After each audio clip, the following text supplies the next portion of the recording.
8:58. I know. Listen, we call it the longest minute on the dial.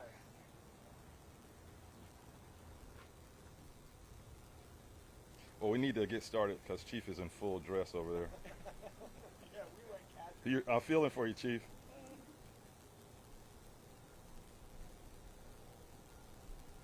Well, good morning. We'll go ahead and get started. Thank you all for joining us, and I'm joined today by Fire Rescue Chief Keith Watts and Council Chair Copley Gertis. We're also joined by Vice Chair Lisette Hanowitz. Thank you all for being here. Any other council members? Don't want to miss any. And certainly thanks to our St. Pete team who are here today. It is really hard to believe that 1 year ago today, we were facing the impacts of Hurricane Helene. And just 2 weeks after that, we would be gearing up again to respond to Hurricane Milton. I remember sitting in the Emergency Operations Center with our city staff, working through every single contingency from evacuations to sheltering and recovery, and thinking about what our city would look like after these storms passed. I remember the sound of the winds outside our EOC through the night as Hurricane Helene made its way through our city and through our state. I recall our teams moving out for first push as soon as the storm passed. And I recall surveying the damage with our team very early the next morning after Helene passed and seeing debris and flooding and impact like I have never seen. We met with our residents and saw the stress and devastation in their faces as they began the monumental task of rebuilding their lives. I even remember getting a briefing from our emergency management team that despite all of that, we were going to see another hurricane in just 13 days. At that time, I wasn't sure what the future of our city would look like, but I knew that we would be committed to the long road to recovery for our community. These hurricanes changed our community forever. In those 2 weeks, we experienced record levels of storm surge, damage, and debris. Our community hasn't faced anything like this before. However, it's in the immediate aftermath of these hurricanes that we saw the true spirit of St. Pete.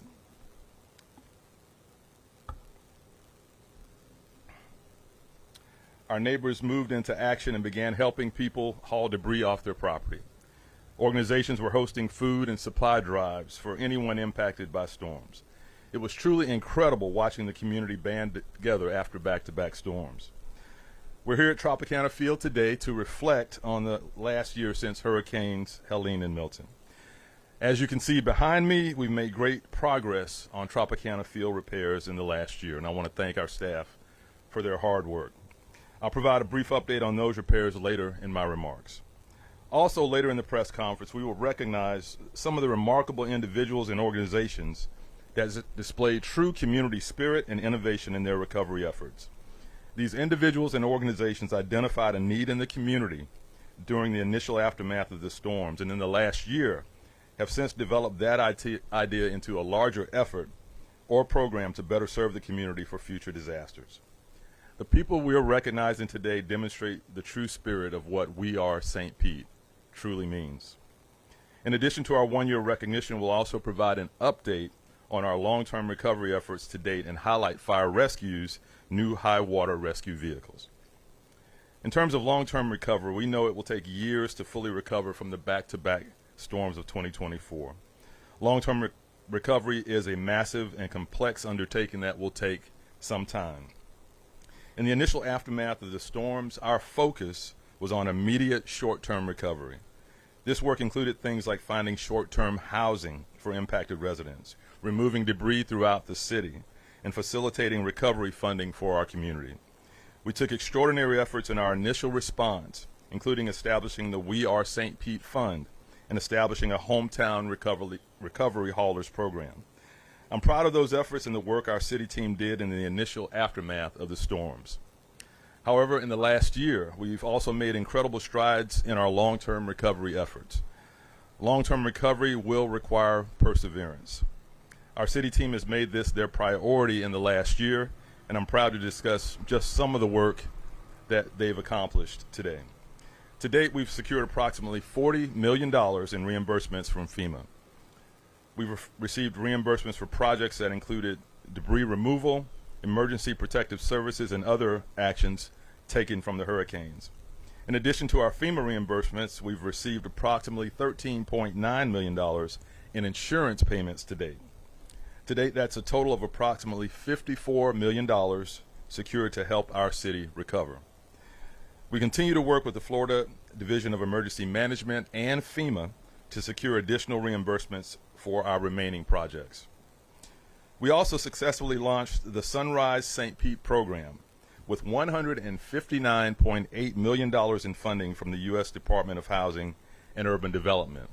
And we are one of only 2 Florida cities to receive direct funding. The Sunrise St. Pete program will support housing, infrastructure, and community recovery. This program was developed with input from the community to ensure it accurately reflects the recovery needs of St. Pete. In August, our draft action plan was approved by HUD, and we are now working to finalize our grant agreement. We plan to bring that agreement to City Council on October 2nd for acceptance and appropriation. Following approval, the grant agreement will then be sent to HUD. Once our grant agreement is finalized, we will expect the initial Sunrise St. Pete programs to launch in early 2026. The programs expected to launch are residential recovery and elevation programs and our disaster relief reimbursement program. In compliance with federal requirements, Sunrise St. Pete prioritizes income-eligible homeowners, ensuring that 70% of the funds benefit low to moderate income households. More information on Sunrise St. Pete is available at sunrisestpete.org. In the last year, we've also been focused on increasing our infrastructure strength and resiliency against future disasters. The impacts from last year's hurricanes made it painfully evident that the impacts of climate change have exceeded prior projections and that we needed to adapt our plan. This time last year, we were concerned about our city facilities' ability to handle the record predicted storm surge and how seriously our facilities would be damaged or even made inoperable. We do not want to be in that position again. So in response, we launched the St. Pete Agile Resilience Plan, or SPAR, to accelerate resiliency projects designed to harden the city's infrastructure. We've already made significant progress on some of these projects, and I'd like to highlight a few. The aqua fence at Lift Station 85, installing flood panels at the Northeast Water Treatment Facility, installing mobile pumps and trailers at lift stations throughout the city, launching our private lateral rebate program, and elevating critical equipment at our water reclamation facilities. These accomplishments barely scratch the surface of what Public Works has been working on and has accomplished. And I encourage you to view the full list of SPAR projects on our website at stpete.org/SPAR, S-P-A-R, and learn more about how the city is working to increase our resiliency against future disasters. I also want to provide a quick update on our post-disaster emergency permits. As one of the last municipalities to waive permit fees for post-disaster emergency permits, we've waived $2.9 million in permit fees to date. We've issued more than 14,500 post-disaster emergency permits. The total construction value from our post-disaster emergency permits is approximately $299 million. We anticipate that we'll be back to normal blue sky review times by the end of this month. And finally, let's talk about Tropicana Field repairs. We all remember that picture of the roofless Tropicana Field Stadium after the storms.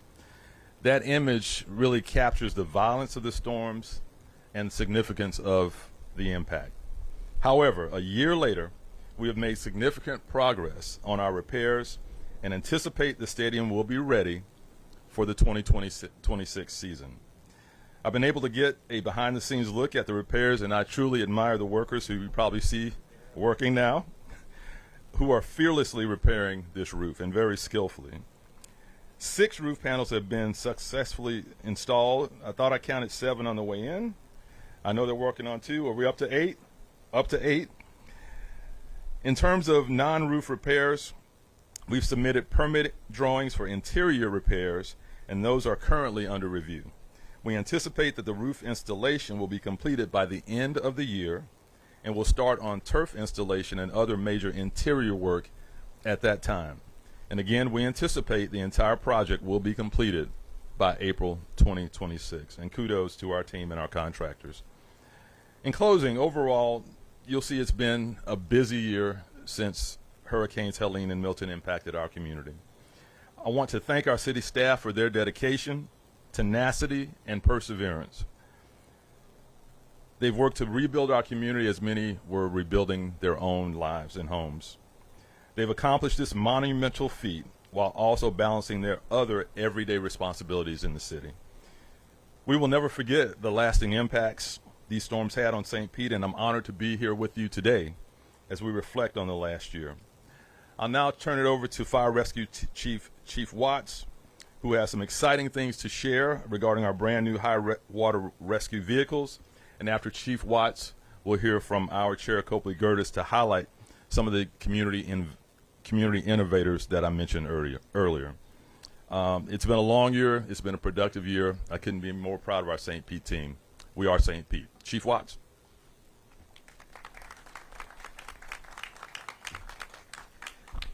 Thank you, Mayor. Good morning. Morning. 1 year after Hurricane Helene challenged our community, St. Petersburg Fire Rescue is proud to announce a significant upgrade in our ability to serve our community during future storms. Helene brought unprecedented high water rescues, which highlighted the need for enhanced capabilities. That experience drove change, leading to the acquisition of these specialized high water rescue vehicles. These vehicles are true game changers, designed specifically to meet the unique needs of our community in high water conditions. Equipped with lift gates, they provide a safe and stable way to transfer our citizens, especially those with mobility challenges, and they also ensure a safer working environment for our responders. These multifaceted vehicles dramatically improve our service. They can move through flooded neighborhoods, establish critical water supplies in areas cut off from traditional resources, and safely transport residents and responders. We're strategically deploying these vehicles based on historical data and can reposition them rapidly as conditions evolve. This investment directly addresses the lessons of Hurricane Helene, ensuring that when our city faces rising waters again, your St. Petersburg Fire Rescue is more capable, more flexible, and more resilient. For you, our residents, this means faster and safer rescues and greater peace of mind, knowing that your St. Petersburg Fire Rescue is prepared to better serve your needs in any emergency. St. Petersburg Fire Rescue stands ready, stronger, safer, and more capable than ever before. I'd like to extend my sincere thanks to everyone involved who played a role in securing these essential vehicles for our community. And at this time, I'd like to turn it over to Council Chair Gertis.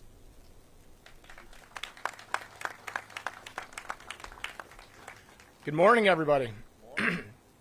So before I start my comments, I want you to do me a favor. I want you to close your eyes. And I want you to think about a year ago this morning. And I want you to imagine, maybe you were lucky enough to wake up in your own bed that morning.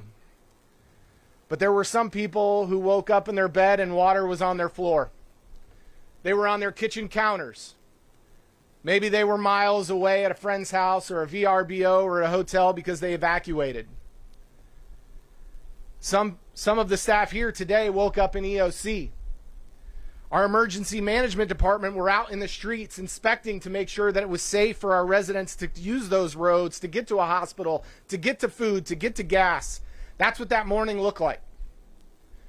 Now fast forward to this morning. The sun's out. It's a beautiful day, right? But we still have people not in their homes. We still have people in campers in their front yards and VRBOs on friends' couches. Let us not forget that. Let us not forget that. It's hard to believe that it's already been a year since Hurricane Helene. And while we're still finding our footing from that storm, Hurricane Milton struck soon after. For many of us, it feels just like yesterday. And in truth, the impacts of both Helene and Milton are still being felt across our community, just like I said a second ago. Even today, many are still recovering, rebuilding, and working to put their lives back together. First, I want to begin by recognizing my colleagues at City Council who have demonstrated time and time again their ability to come together, focus on the issues at hand, and ensure our city recovers stronger than before. And these trucks, Tropicana Field behind you, are just a few examples, and I'll talk about a few more in a minute. That spirit of unity has been essential in guiding our community through some of its most difficult days. I remember driving around the city the day after Helene, and specifically in District 1.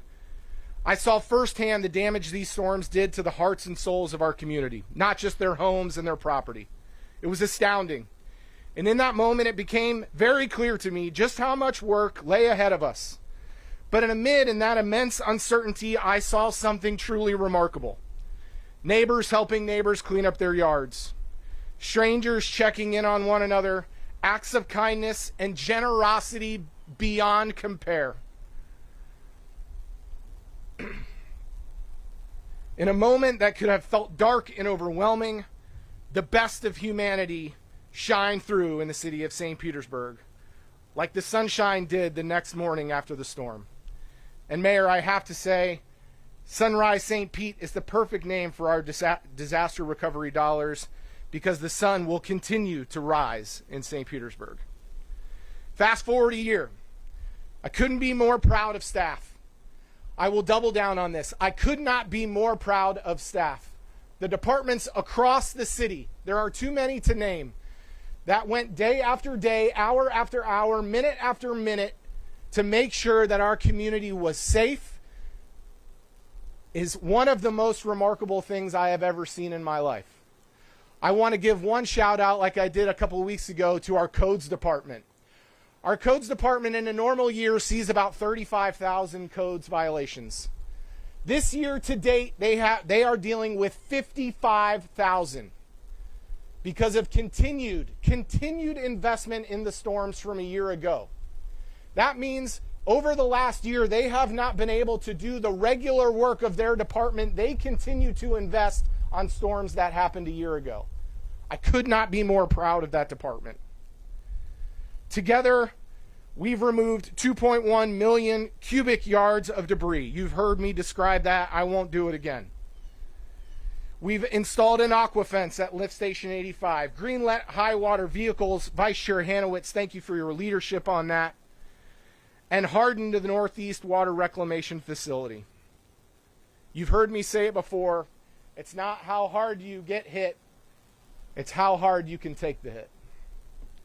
But our recovery has not been led by government alone. The back-to-back hurricanes demonstrated the strength and resilience of the St. Petersburg community itself.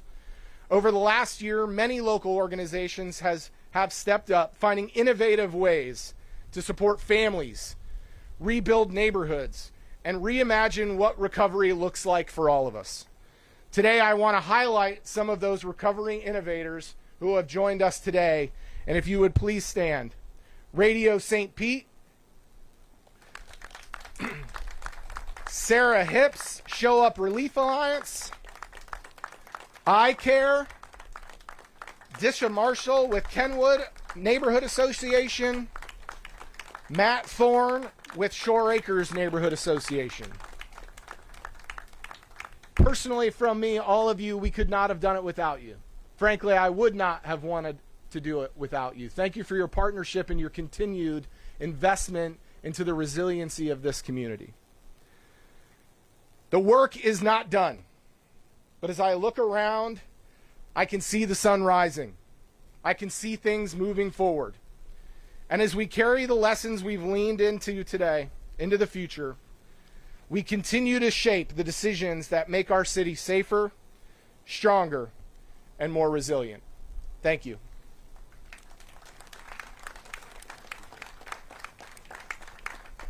That concludes our press conference. We'd be happy to take any questions you might have. Hi.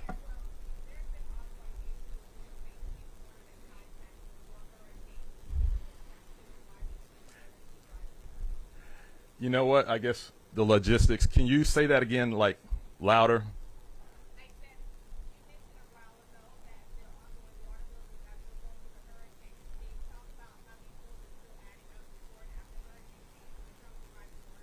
So we think we've got a handle. It's the high water bills is what you're asking. So we've got a handle on that. It was a combination of metering, the impact where some of the houses were unreadable, old technology that was used for estimating. So that combination really caused that spike. With 95,000 accounts, you're going to have always some high water bills. In fact, we have a bill commission that reviews those. So we think we've got a handle on the causes. In between new meters, the new system, the Tyler system that will replace Naviline, which is a legacy system, we think we've got a handle going forward. And also the changes that we made in the code with City Council support give us a much more flexibility in dealing on those one-off cases that seem, illogical. Why can't you deal with a $1,000 bill? Well, the code restricted us in some cases.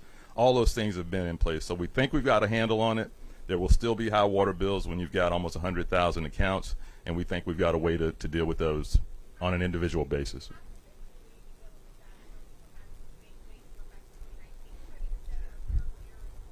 Well, like I said, it's a case-by-case basis. We've done all the things that I just outlined. If someone has an issue, contact my office if you can't get a hold of anyone else, and we'll take a look at it. But each case is really different.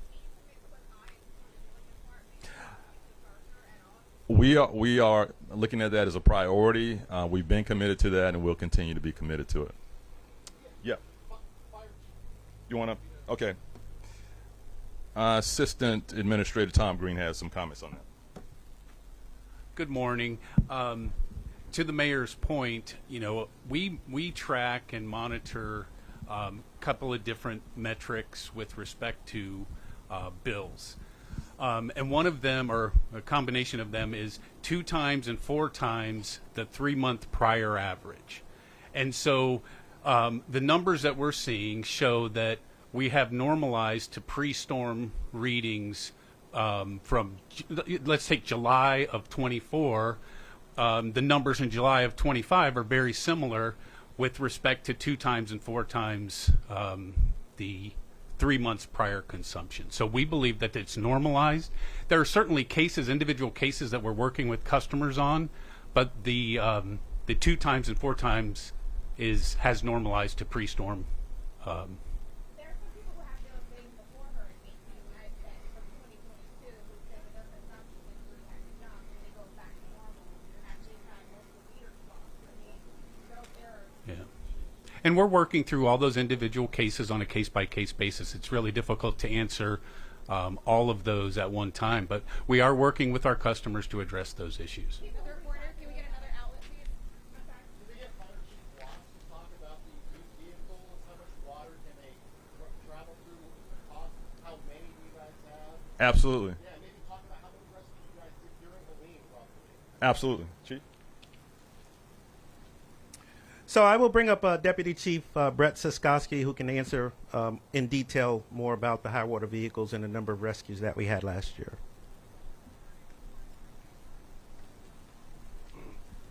Thank you. I'm sorry, from standing over there, I didn't hear your question. If you could just repeat it. How deep of water can they travel through? How many rescues did you guys do roughly? Sure, absolutely. So during Hurricane Helene itself, we had 430 citizens that we rescued using our one high water vehicle that we had at the time, and then we were borrowing from other departments within the city, dump trucks. These vehicles themselves can go into 4 feet of water. As you can see, the exhaust is snorkeled out. So that's the highest safe distance that we can bring these vehicles into. And how many do you have in the cost of them? So we have 3 new, and we had 1 existing, and with City Council's assistance, we were able to acquire the 3 new ones for approximately $300,000. 2 of the 3 will have fire pumps on them, with the capability of taking that pump off at a moment's notice if we need additional citizen transport units. Can you talk about just what a game changer these are? I mean, we saw fires that you had to just go and destroy acres because it's been pretty difficult. Yeah, so we did have areas of the city that were inaccessible to our normal fire vehicles, normal fire engines. So adding these to our fleet is going to make us be able to respond to those areas that are flooded out. They do have fire pumps. They do have water tanks fire hose, and then the ability to draft from a static water supply. So if we're in an area that has standing water, we can drop that drafting strainer in and use that as our hydrant. So the capabilities to attack a fire in those situations, that's something that we've added that we didn't have the capability as of before. I don't. Milton was a different storm, and we had the unprecedented rain with Milton, but the rescues for Milton was between 75 and 100. Helene, in that 3-hour period, we had 430. We were just inundated. Mayor, hi. Wanted to ask, I think you mentioned $40 million in FEMA reimbursement. Is any of that for Tropicana Field? Let me ask Tom to come up and give you the answer on that.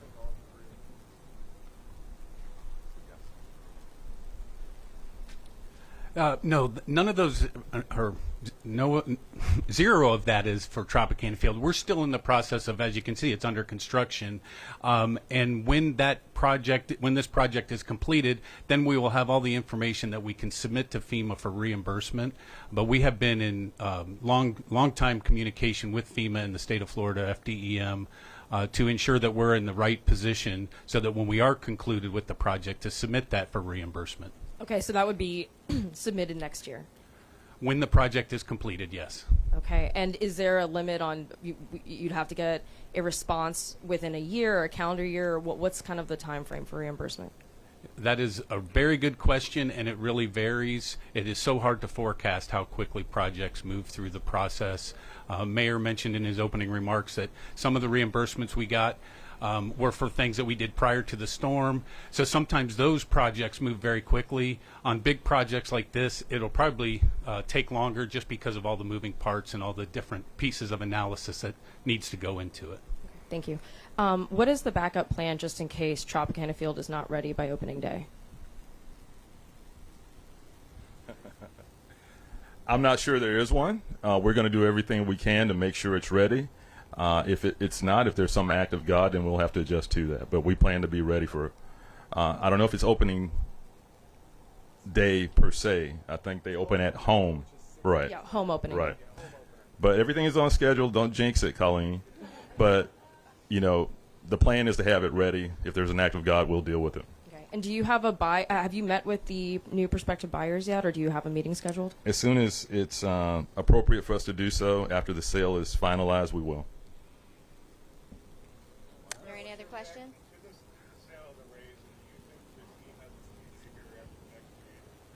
I think it's a positive development. I know they have a future here through at least 2028. I think they'll probably have a future here beyond that, just given logistics, even if they do want to move. So we're looking forward to having a conversation with them about what their priorities are, what ours are. But this other 60 acres to the east of Brooker Creek, due to our staff's work and the termination agreements, we want to start moving on that and turning this pavement into jobs and housing as has been the promise. So I think it's a positive development. We look forward to the conversation. Absolutely. Mayor, do you have a running list of the repairs done at Tropicana Field? Like I'm sure Beth has all kinds of spreadsheets on that. Absolutely. Any other questions? Yeah. Have you guys done anything in your permitting office to speed it up? We've done a heck of a lot even before the storms in our permitting office. We had a business process improvement project that, for example, created the ombuds person, had created some online access. That was before the storms. And certainly after that, we've augmented staff. We've done everything we could possibly do, as those examiners and inspectors were in wide demand across the Southeast. So yeah, our team has done a lot to try to meet really an unprecedented need in permitting. Any other questions? I know y'all are hot, but all right. Thank y'all for being here, and we're moving forward as a city. Thank you.